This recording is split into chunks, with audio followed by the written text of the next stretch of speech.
बघा, ताशी 80 किलोमीटर प्रति तास वेगाने जाणाऱ्या 120 मीटर लांबीच्या आगगाडीस 1.080 किलोमीटर लांबीचा बोगदा ओलांडण्यास किती वेळ लागेल असा प्रश्न.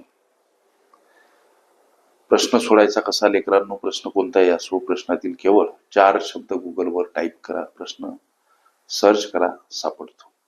तर हा प्रश्न सोडवत असताना पहिली गोष्ट, या गाडीचा जो वेग आहे हा वेग मीटर प्रति सेकंद मध्ये रूपांतरित करा. तो कसा करायचा सर?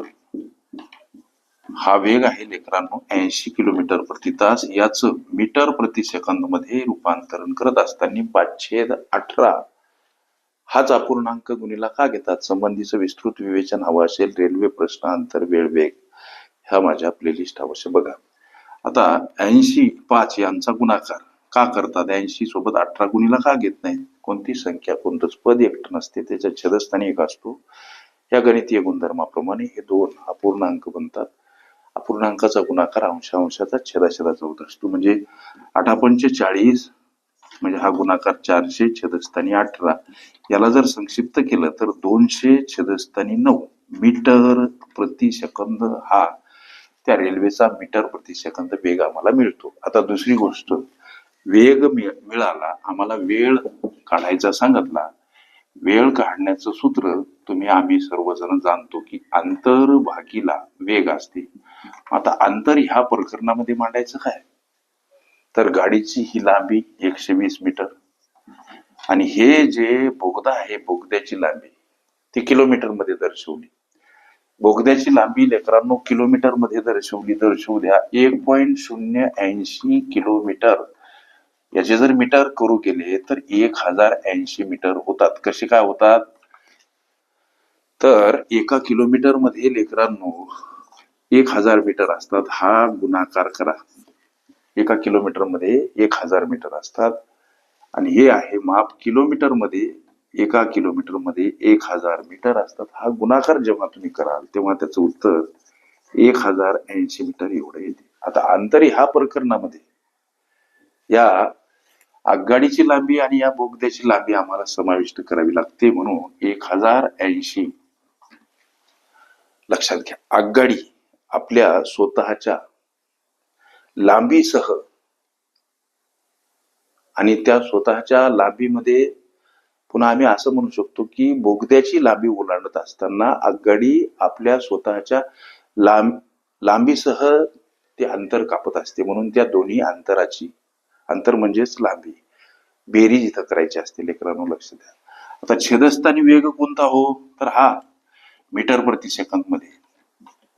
का काढला मीटर प्रति सेकंद मध्ये हा वेग? तर हे माप मीटर मध्ये आम्ही आता मांडले. एकक सारखं असावं. बेरीज करायची असेल, वजाबाकी करायची असेल, गुणाकार करायचा असेल, भागाकार करायचा असेल तर ते दोन्ही पद किंवा दोन्ही पदातील एकक हे सारखे असावे. इथं एकक मीटर झालं, इथं सुद्धा एकक मीटर झालं. म्हणजे अंशातील ही बेरीज किती हो? तर 1200 आणि छेदस्थानी 200 छेदस्थानी 9 हा विचार केला संयुक्त अपूर्णांक ठरतो. संयुक्त अपूर्णांकातील किंवा संयुक्त अपूर्णांकाची सोडवण करत असताना संयुक्त अपूर्णांकाच्या छेदातील छेद हा अंशामध्ये गुणिला घ्यावा लागतो. म्हणजे या 9ची रवानगी 1200 सोबत करावी लागते.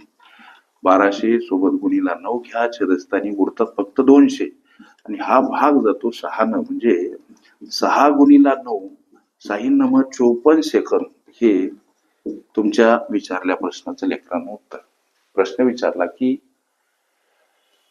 ताशी 80 किलोमीटर वेगाने जाणाऱ्या 120 मीटर लांबीच्या आगगाडीस 1.080 किलोमीटर लांबीचा बोगदा ओलांडण्यास किती वेळ लागेल?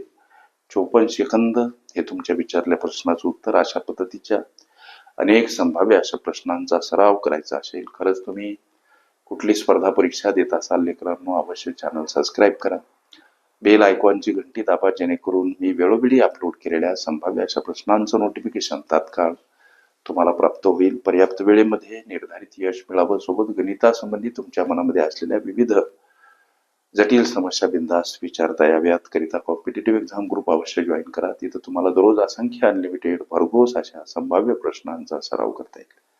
ओके. रेल्वे प्रश्न अंतर वेळ वेग ह्या माझ्या प्लेलिस्ट अवश्य बघा. त्यामध्ये विविध स्पर्धकांनी विविध अंगांनी विचारल्या संभाव्य अशा प्रश्नांचा सराव तुम्हाला करता येईल. ओके.